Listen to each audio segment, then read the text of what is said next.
In the last video I talked about how Chris Watts agreed to do the lie detector test. He was being compliant, he was wearing his mask, and you know, in his mind he needed to do whatever was required in order to come across as the nice guy. Many people in his situation would have got a lawyer, you know, as soon as it looked like the questions directed at them were suggesting they might be guilty, they would have got a lawyer to protect themselves. But Chris also didn't do that. If he had got a lawyer, he would have not looked quite as perfectly helpful as he looked without getting a lawyer. And as I talked about in the last video, covert narcissists go to a real extreme with this mask they put on. There's no sort of in-between with them. They have to look like they are extremely easygoing and compliant and just very nice. And so that's what Chris Watts was doing. So at one point he wanted to speak to his father. And so his father came into the room and they left the room, but Chris Watts was aware that he was being recorded when he spoke to him. And it's interesting how he wanted his father to come, but he didn't ask to speak to his mother. And when that was suggested, he just said no, you know, he'd prefer her to just stay at home. I think she offered over the phone and he said no, just stay at home. And that doesn't surprise me because his mother looked to me to be the narcissistic leader of the family, and she would have been very critical of him when he was a child, you know, because narcissistic people are very critical of their children unless they are performing in the way that they are expected to. And so he wouldn't have felt comfortable with his mother, especially in this kind of situation. The fact that he did want his father to be there is quite telling. The role that the father played in the family seems to me to be of somebody who would carry out the mother's orders, you know, to be definitely a follower rather than the leader. And so he would have certainly have seemed to have more empathy than she would have had. And so, and he also seems to have been quite gullible, which is often the case, you know, with the people who will carry out the duties of the narcissist. They can quite often be quite naive about the kind of person the narcissist really is. And so you can see Chris lying to his dad, telling him that Shanann killed the children. Both of them, yes. She took both of them to death. I freaked out in the champagne.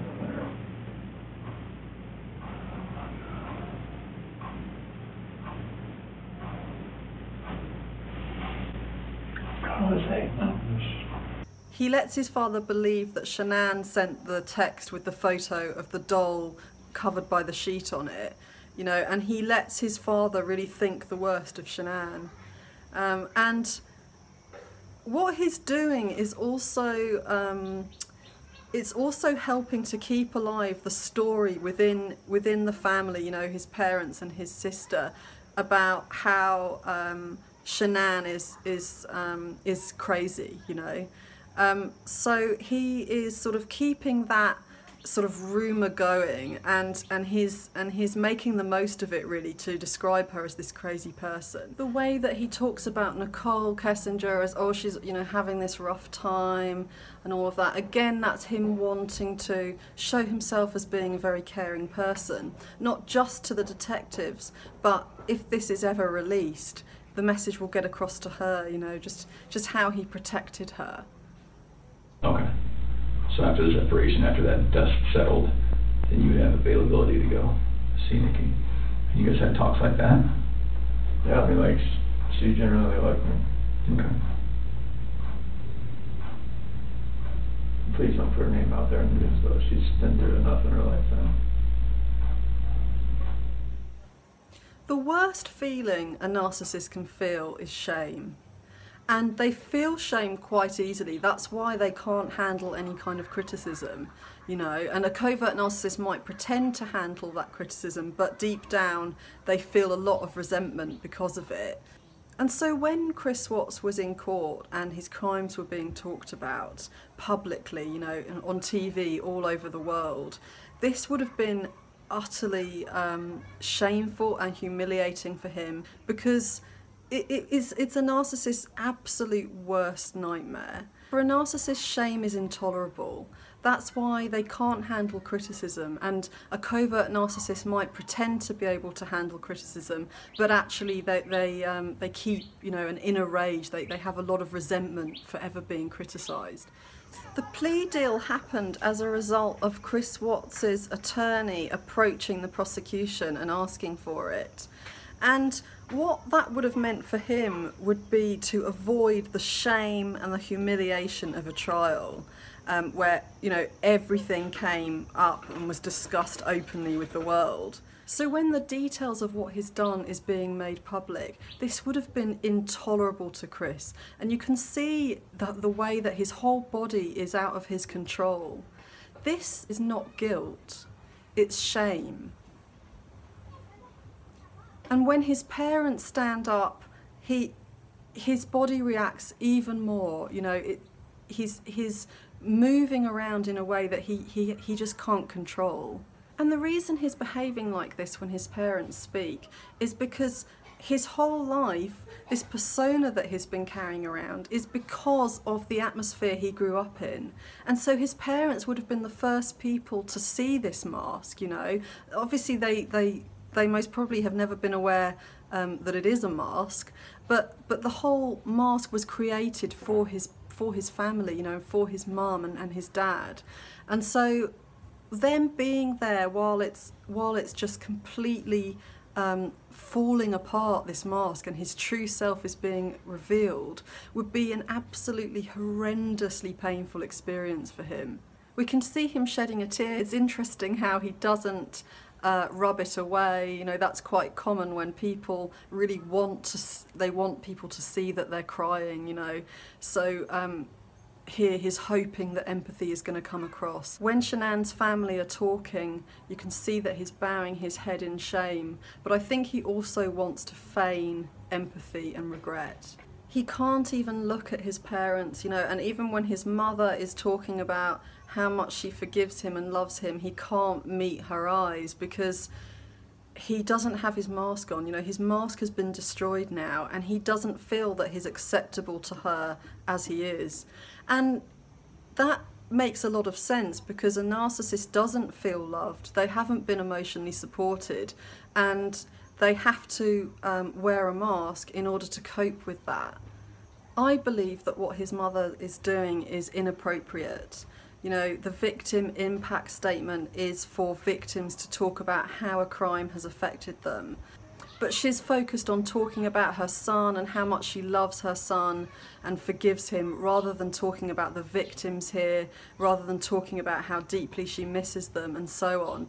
The words that she got someone else to speak for her, they were more about Shanann and the girls. And even in those words, it seems to me to be like an admission that maybe she made a mistake, because in earlier interviews she was saying that Chris Watts was innocent. And it seems that it's so hard for her to admit that she needs to get somebody else to admit it. And again, you know, a narcissist cannot cope with shame. Shame is intolerable for them. And I do suspect that she is a narcissist. And that she's not able to tell us herself that she feels really bad about what she said. I don't think that she feels bad in terms of feeling guilty anyway. I think that the feeling bad is more about feeling ashamed for making a mistake and looking silly. Why does she keep telling him she loves him and forgives him? I think that the spotlight is often on the parents of somebody who does a horrific crime. People naturally look at the parents and wonder how they produce someone like that. And I think she wants to come across as somebody who is really caring and who's always been a very supportive and loving mother. We see this earlier as well when she talks to the interviewer in the TV report. We see how she was talking about how she's this extremely sensitive person, you know, And I think the reason she says that is to portray herself to the media as this kind and caring woman. I think she also would have felt deep shame for the way that her son has turned out to be and the way that the world are looking at him in horror, because a narcissist looks at their child as an extension of themselves, and so what he does would really reflect on her. A narcissist, whether they're a covert narcissist or an overt narcissist, would find prison really, really hard, because they're all about having control, and prison is the exact opposite of that. They have their meals controlled, they have the time that they go outside controlled, everything is controlled, and so you often see the worst of narcissists in prison, because that rage is really boiling inside them. On the other hand, because he's a covert narcissist, he's a social chameleon, so he's going to be very good at fitting in, adjusting the way he behaves according to the people around him, and I think that in some ways that's going to make life a bit easier for him. There are rumours that he is now eating a lot of junk food. If that's true, it could be that he is sort of facing up to this lack of control over his life and he's just comfort eating. It could be that he is feeling depressed. A narcissist can feel depressed when they are not getting any decent source of supply. It can really deplete them because they completely rely on that. So if there's no one around them to manipulate, if there's no one to adore them or to be emotionally affected by them, they can fall into rather deep depression. So he might be eating a lot because he's feeling depressed. The media reported that Chris Watts is reading bedtime stories to his daughters before he goes to bed, and that he wanted to see photos of their graves. This is his way, even from behind bars, of trying to keep up this nice guy image. Even now, even after he's been found guilty of murders and everything, if he regrets it and is so devoted to his daughters that he would do something like that, maybe he can win back people's affection again, and get his narcissistic supply that he needs. That all those people who, those forgiving, empathic people that are often drawn to narcissists, maybe they will take pity on him and understand that it was just a terrible mistake and that he doesn't agree with it. Apparently also he's turned to God. A lot of sort of empathic religious people could look at this as being that he really does now want to be the best person he can be, and he really regrets it, and we should forgive him. And I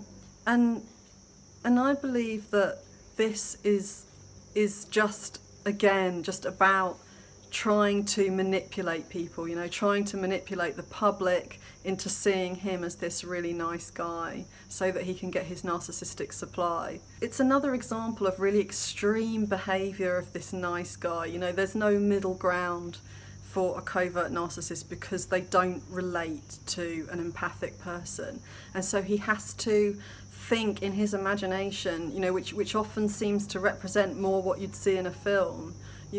How can I show that I have so much regret and love for my daughters? I'll read to them even though they're not here anymore. That's not something that I buy into at all.